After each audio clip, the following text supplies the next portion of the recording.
السلام عليكم بنات، شلونكم؟ شخباركم؟ اليوم راح نفصل فصال البرنسيسة قياطين بالجوانب. عندي هنا مترتين ونص، طبقتهن 4 طبقات بالعروض، يعني الحاشية من هاي الجهة اللي جاي أفصل بيها.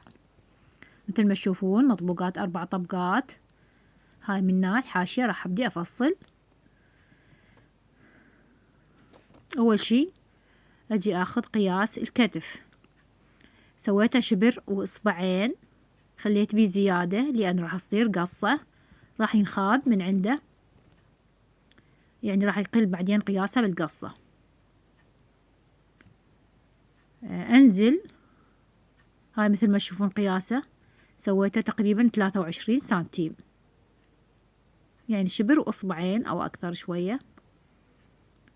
نزلت من الكتف لحد الصدر، يعني هاي نزلة الصدر سويتها 24 سنتيم، يعني شبر و3 أصابع أو إصبعين. لأن القماش شوية يتمطى، هذا خليت حفرة الردن شوية راح تصير أصغر.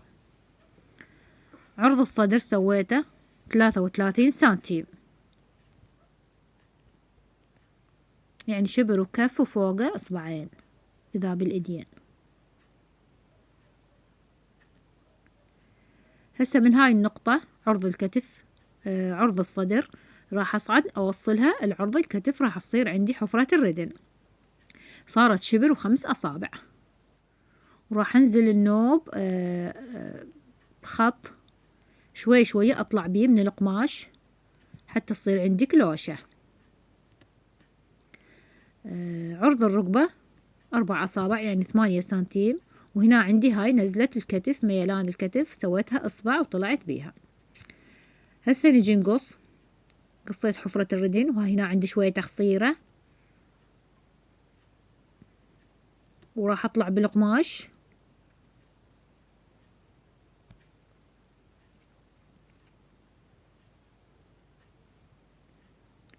بطرف القماش راح أخذ 5 أصابع. بعدين أشوفكم إياهن. هاي هنا ميلان الكتف، وهاي هنا عندي حفرة الركبة، قصيتها نزلت بها إصبعين.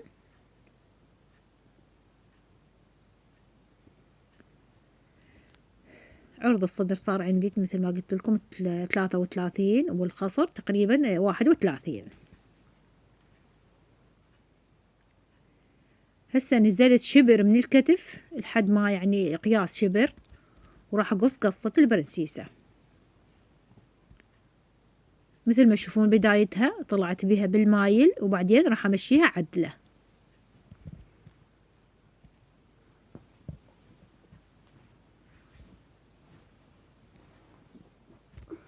يعني تقريبا ناخذ من حفرة الردن شبر، يعني أكثر من النص، ونقص بشكل مايل، والنوب راح أطلع بيها عدل. هاي القصة راح أوصلها لنهاية الشليل، نهاية القماش.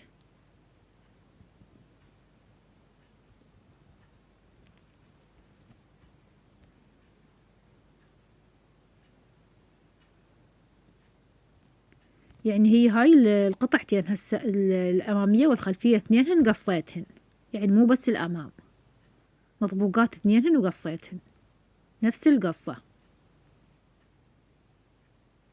مثل ما تشوفون أخذت 5 أصابع من نهاية القماش، والقماش طويل وخليته على طوله، لأن راح بعدين تطلع زيادات بالخياط من أريد أخيط هذه القصة، فأخلي القماش على طوله أحسن. هاي عندي هنا راح أنزل لحد الخصر، تقريبا نزلت 38 سنتيم، وراح أعين نقطة، يعني أثلم القماش أقرضه حتى أخلي القياطين.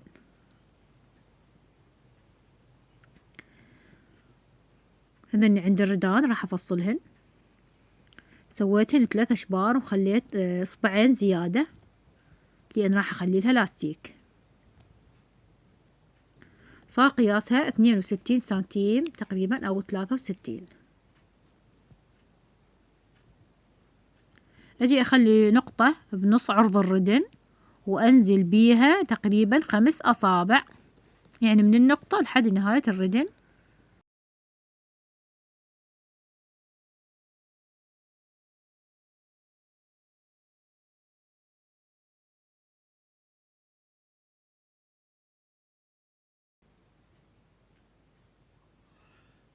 أعدل الردن يعني شوية بيها عروض من هاي الجهة. هو القماش يتمطأ، يعني من يصير ضيقة تصير أحلى. هسه أول شي جيت سويت قياطين، أحتاج 4، سويتهن بلون الأسود حتى يصيرن أحلى يعني ويا الدشداشة، وراح أخلي لها دقام أسود. هاي النقاط اللي عينتهن.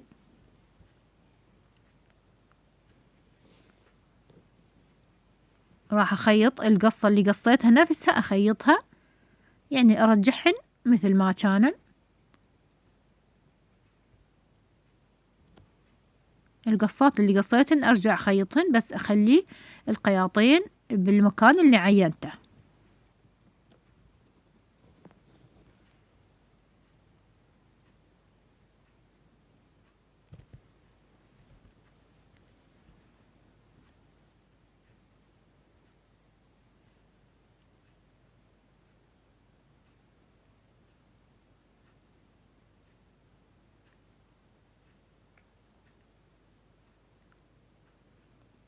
هاي هنا عندي النقطة اللي عينتها، راح أخلي الحزام فوقاها وراح أخيط.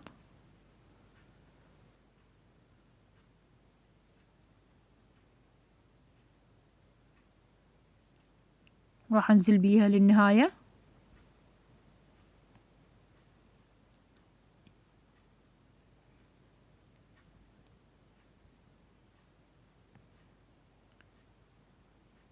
راح يطلعن زيادات بالنهاية، بس بعدين من أكمل الدشداشة قص الذيال مالتها خليه متساوي يعني الطول اللي أريده.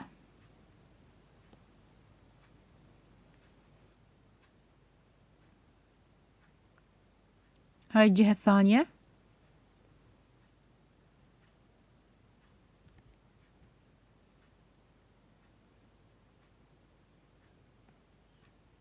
هي بس بدايتها بيها شوية ميلان والباقي كله عدل. هذا القيطان الثاني أخليه على مكان التعيين.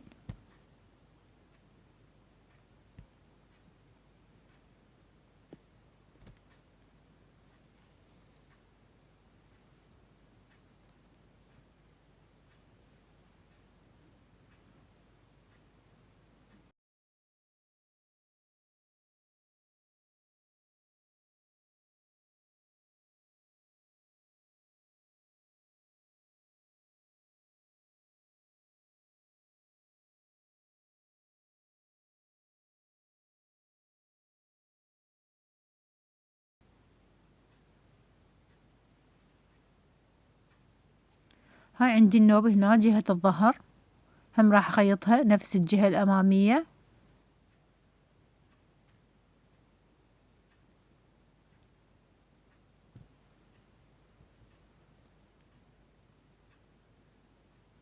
وهذا القيطان خليته على المكان اللي عينته.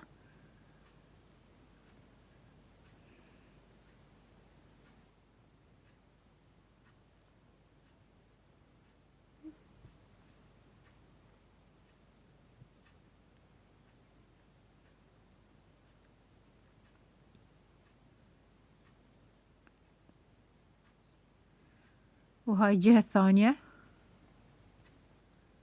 هاي جهة الظهر يعني هي خيطتها، خيطت منها وحدة، وهاي الجهة الثانية راح أخيطها. خياطي كله بعدين راح أرجع عليه درب ثاني، يعني ما أخلي خياط واحد.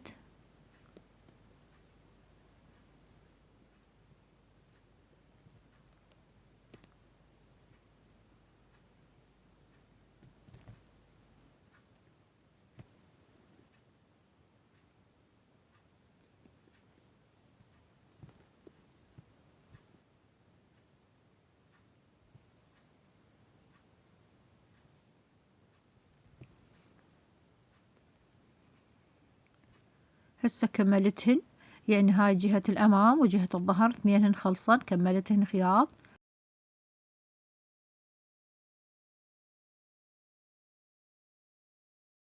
راح أجي آخذ من قطعة راح أخذ من عندهن اثنيناتهن، يعني جهة الظهر وجهة الأمام اثنينهن راح أخذ منهن خياط بالنص، لأن حتى يصير حتى من أخيط الدقم ألقى خياط وأمشي عليه، يعني يصير بمكان أخيط عليه الدقم. إذا تشوفون القماش قليل أو تردون الدشداشة تظل عريضة فلا تخيطون هذا الخياط، بس أنا هنا ردت القياس شوية يصغر.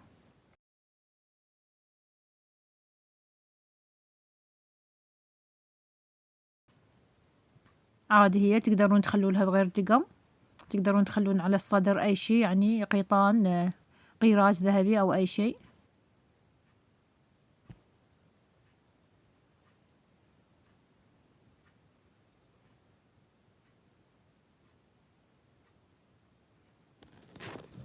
هي هاي عندي جهة الأمام، راح أفتح فتحة الركبة، سويت عرضها 4 أصابع ونزلت بها فتر، إذا بالسنتيم تقريبا 15 سنتيم، لأن القماش شوية يعني ينطي يتمطأ، فراح فتحة الركبة تطلع يعني مو صغيرة، لأن 15 ها هي كافية عادية، ما تصير دلعة ولا تصير صغيرة.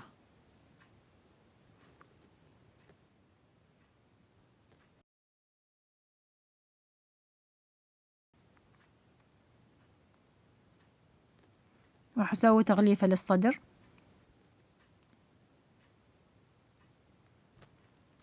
خليت من القماش نفسه وراح أمشي عليه أخيط فتحة الصدر الأمامية مثل ما تشوفون أخيط عليها، وهسه راح أقص هذا اللي بالنص،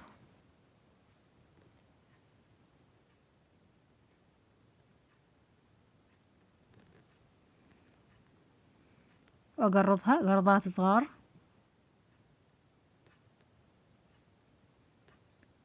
وأرجع أقلب التغليفة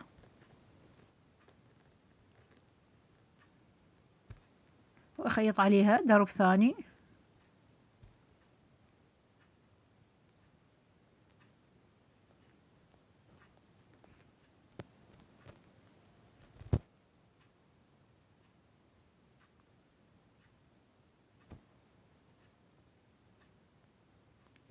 هسه كملت عندي التغليفة، لأن شوي هذا القماش كبيرة، قصيت من عندها حتى تصير صغيرة لأن القماش ثقيل.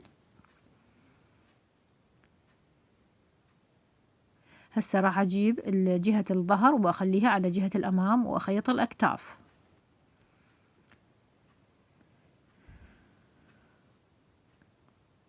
أنا خليتهن وخيطتهن، وبعدين انتبهت على الموبايل لقيتها ما تصور، فهاي راح أشوفكم شلون خليتهن. خليت الجهة الأمامية على جهة الظهر وخيطتهن، وبعدين جبت قطعة قماش وخيطتها على الأكتاف ونزلت على فتحة الظهر الخلفية، وبعدين قرضتها وراح أقلبها، يعني مثل ما تشوفونهن مطبوقات جهة الظهر وجهة الأمام، وبعدين خيطت هذه قطعة القماش فوقاهن وقلبتها ونزلت شوية يعني بالفتحة مالت الظهر.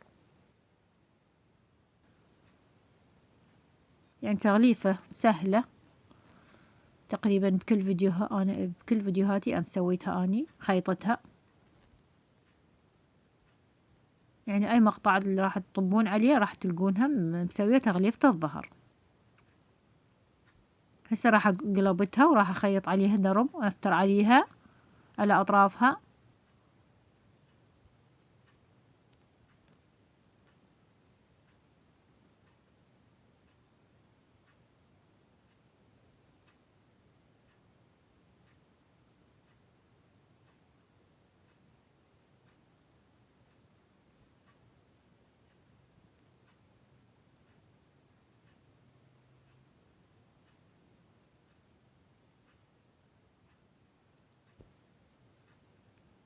هسه كملت تغليفة الظهر.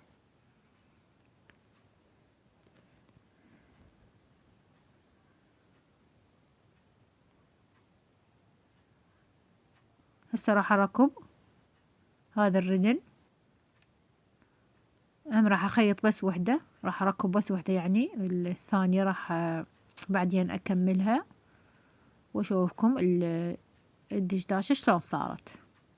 بس راح اخيط وحدة قدامكم. اول شي اجي اثبت وسط الردن على الكتف، اثبتها بالدنبوس، واجي اجيب الردن اوصلها لوين، للبداية مالت فتحة الابط، وامشي اخيط عليها.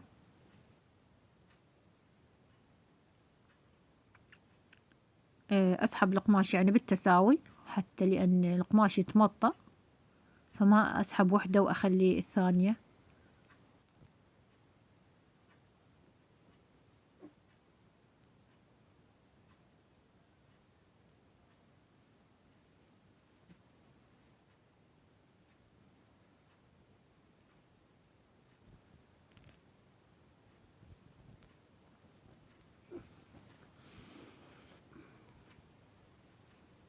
مثل ما تشوفون هاي هسه عندي كملت تركيبة الردان وما ظل شي.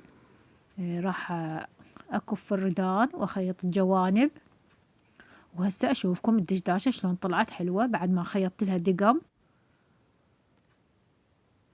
هاي هنا بعد ما كملت، لان قياسها شوية كبير، يعني صارت تلبس تقريبا وزن من 60 الى 70.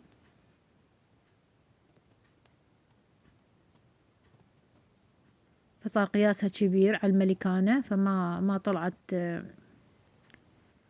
يعني اكيد اللي راح تلبسها راح تطلع احلى عليها. وان شاء الله يا رب تعجبكم، وان شاء الله تكونوا استفاديتوا من هذا المقطع، وان شاء الله اشوفكم بمقطع جديد.